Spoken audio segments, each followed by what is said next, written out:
Assalamualaikum warahmatullahi wabarakatuh. Apa kabar teman-teman? Semoga teman-teman dalam keadaan sehat, bahagia, dan semakin semangat belajarnya. Oke teman-teman, kali ini topik kita adalah sistem reproduksi pada tumbuhan dan hewan. Sebelum dimulai, kita buka dulu dengan basmalah. Bismillahirrahmanirrahim. Tahukah kamu? Nah, gambar apa ini? Iya, betul. Ini adalah badak bercula satu, ya, atau badak Jawa, Rhinoceros sondaicus, ya, dikategorikan sangat terancam dalam daftar merah Badan Konservasi Dunia IUCN. Nah, apa artinya? Ini artinya satu tingkat di bawah kepunahan. Jadi hampir punah nih badak bercula satu. Oke, jadi badak bercula satu atau badak Jawa ini populasinya di alam jumlahnya saat ini adalah 69 saja nih dari seluruh dunia, cuma ada di Indonesia yaitu di ujung kulon. Ya, selain karena memang banyak diburu culanya, penyebab lainnya juga adalah tingkat reproduksinya yang tergolong lambat. Jadi, badak Jawa ini melahirkan satu dalam waktu 4-5 tahun. Nah, di mana masa kehamilannya adalah 15-16 bulan. Cukup lama ya. Kalau kita bayi manusia dikandung selama 9 bulan, nah ini 15-16 bulan nih. Tuh ya, jadi 1 tahun lebih.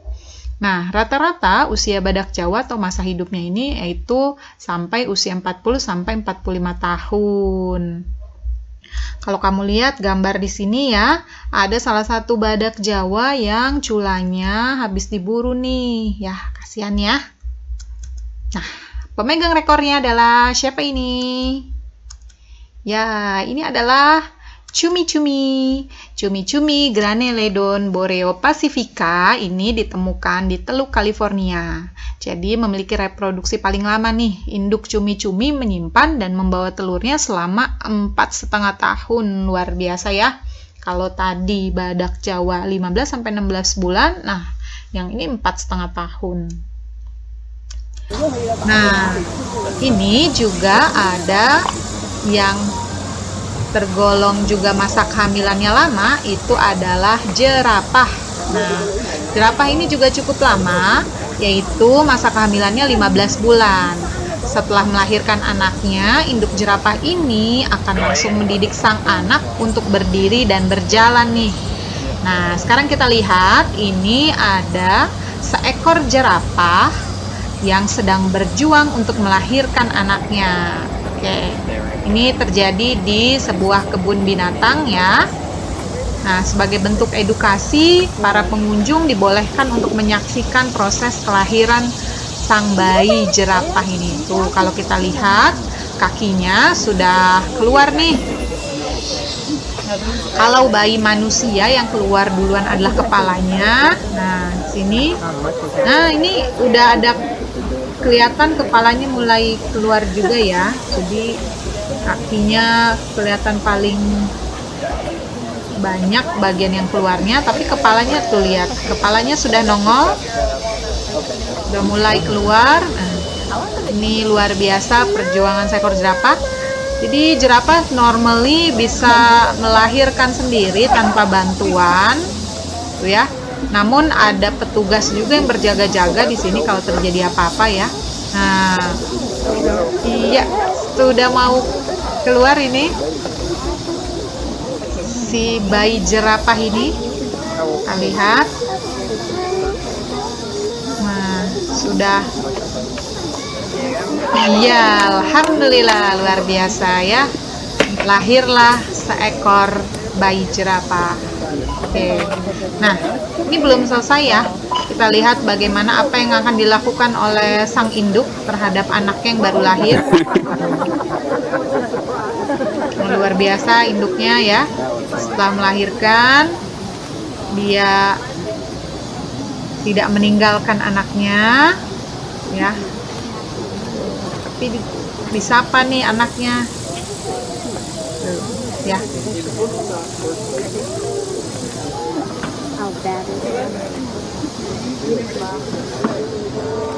Nah, sang anak ini bantu untuk bisa bangkit, bisa berdiri ya. Kita lihat anaknya. Lucu sekali ya. Ini petugasnya ya, melihat-lihat, memantau dari kejauhan.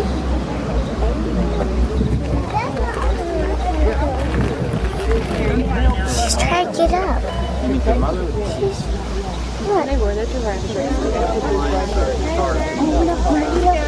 Ya, tuh kita lihat ini sang anak berusaha untuk bangkit berdiri ya. Setelah lahir, dia langsung berusaha untuk berdiri. Dibantu oleh induknya. Kita lihat. Iya, masih belum bisa, jatuh lagi.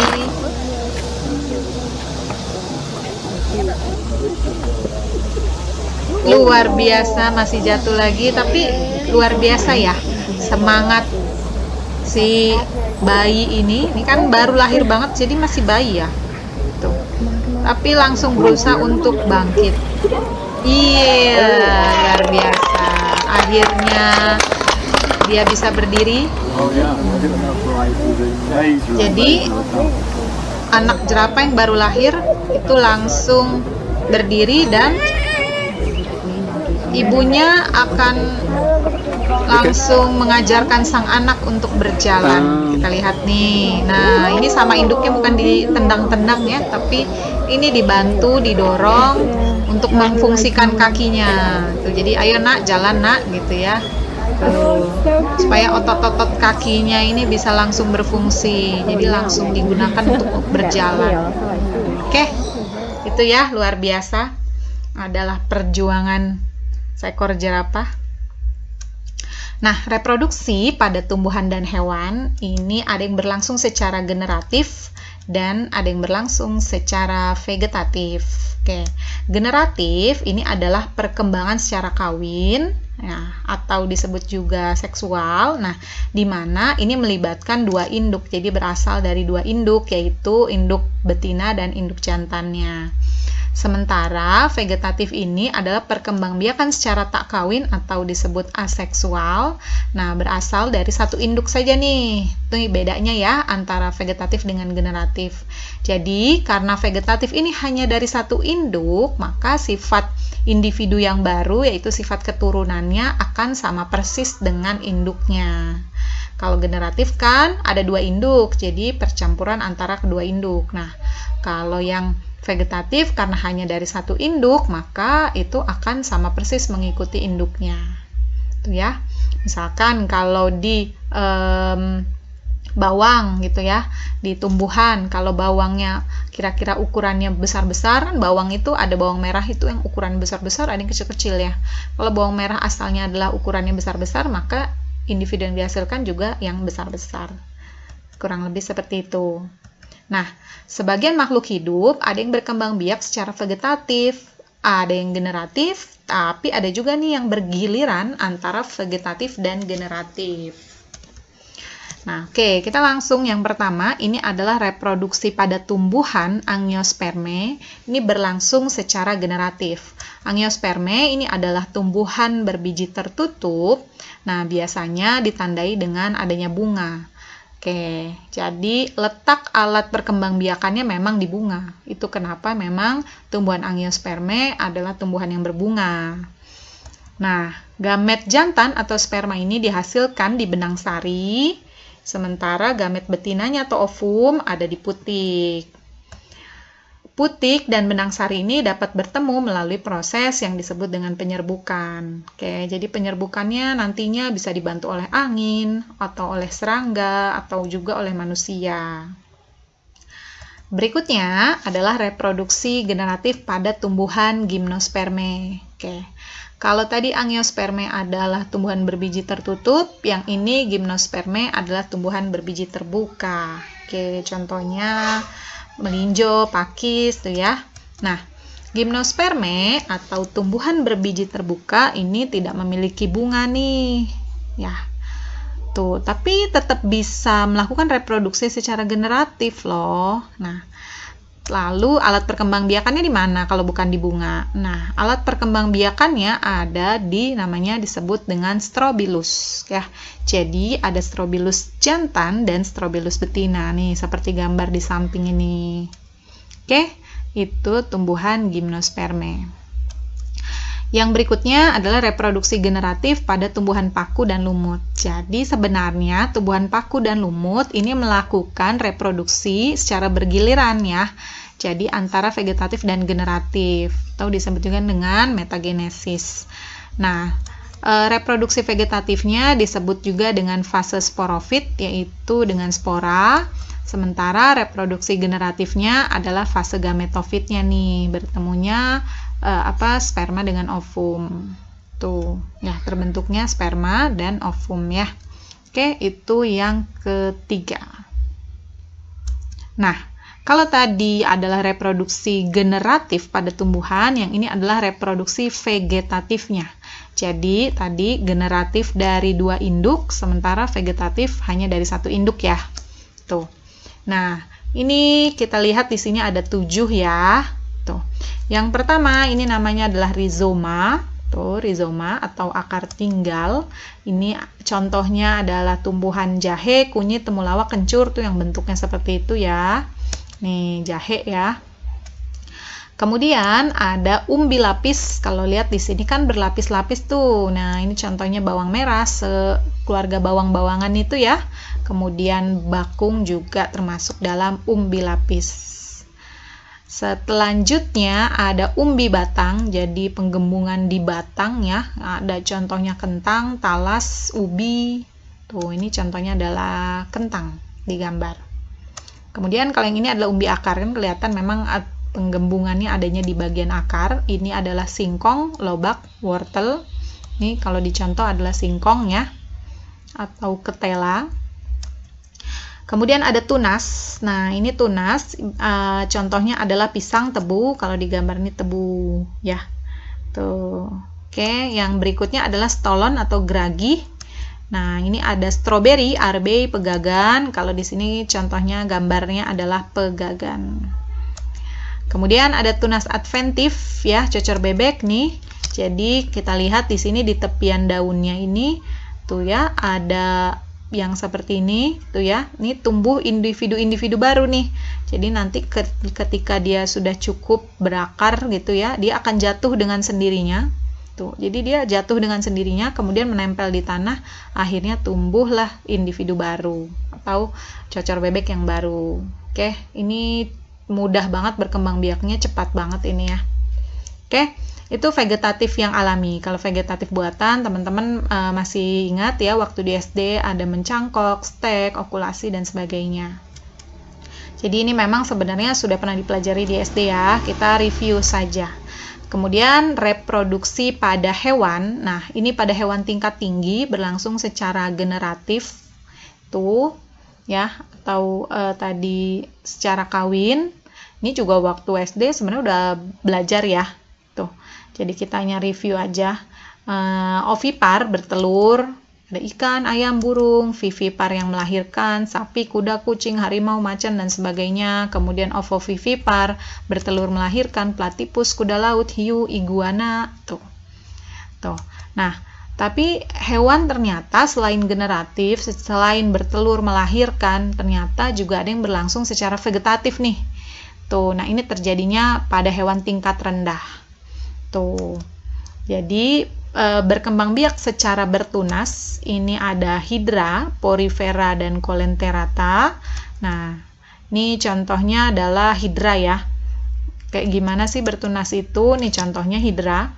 Jadi di sini akan tumbuh tunas, kemudian akan ketika siap dia menjadi individu baru, akhirnya akan terlepas.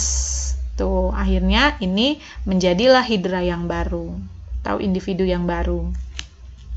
Kemudian ada fragmentasi. Fragmen itu artinya terfragmen, terbagi-bagi ya. Jadi dia membagi diri, memotong diri atau memutuskan diri gitu ya. Tuh. Nah, ini contohnya adalah cacing pipih, cacing pita. Ini kalau digambar adalah cacing pipih ya. Tuh, cacing pipih. Ini matanya di sini. Nah, dia membagi diri nih. Tuh, atau memotong diri. Tuh. Nah, tahukah teman-teman, cacing pita ini bisa sampai memotong diri sampai 279 bagian, dan 279 bagian ini kemudian semuanya menjadi individu yang baru. Luar biasa ya. Tuh. Nah, ini contohnya. Jadi dia terbagi begini. Sini terpotong. Nah, ketika terpotong itu akan tumbuh menjadi individu yang lengkap lagi. Nah, akhirnya jadilah individu yang baru. Tadinya 1 kebelah jadi 2. Nah, tadi ini bisa sampai terpotong-potongnya bisa sampai 279 loh, banyak banget kan. Oke. Itu fragmentasi, membagi diri. Nah, berikutnya ada membelah diri. Membelah diri ini berbeda sama fragmentasi ya. Tuh, contohnya adalah di amuba. Ini gambar amuba. Nah, contohnya seperti ini aktivitasnya. Jadi ini amuba ya. Tuh, bentuknya kan nggak beraturan gini ya, terkesannya. Nah, ini ada inti selnya nih. Jadi inti selnya bersiap dulu untuk menduplikat dirinya. Kemudian akhirnya setelah terduplikat ya, dia akan terpisah. Tuh, yang satu di sebelah sana, satu sebelah sini. Kemudian akhirnya siap untuk membelah diri. Nah, jadilah 2 di sini. Tuh ya. Jadi bedanya kalau membelah diri di sini ada inti sel yang ikutan nih di sini. Tuh ya. Sementara kalau ini pada cacing pipi atau cacing pita, oh ya, ini bisa bisa terbagi juga secara horizontal ya. Jadi secara vertikal maupun secara horizontal tuh bisa. Jadi kalau dia terpotongnya begini nih, itu juga bisa jadi individu yang baru gitu ya. Oke. Jadi itu adalah reproduksi vegetatif pada hewan tingkat rendah. Nah, teman-teman, untuk perlu diketahui juga pada hidra tuh ya, dan pada cacing pipi ini selain berlangsung secara vegetatif, mereka juga berlangsung secara generatif. Jadi bergantian antara vegetatif dengan generatifnya. Oke. Teman-teman, sampai di situ dulu. Nanti kita melanjutkan di part berikutnya. Kita akan bahas tentang teknologi reproduksi pada tumbuhan dan hewan. Tidak ada harga atas waktu, tapi waktu sangat berharga. Memiliki waktu tidak menjadikan kita kaya, tapi menggunakannya dengan baik adalah sumber dari semua kekayaan. Buya Hamka. Kelas IPA, mohon maaf apabila ada salah, semoga bermanfaat. Alhamdulillahirrabbilalamin. Assalamualaikum warahmatullahi wabarakatuh.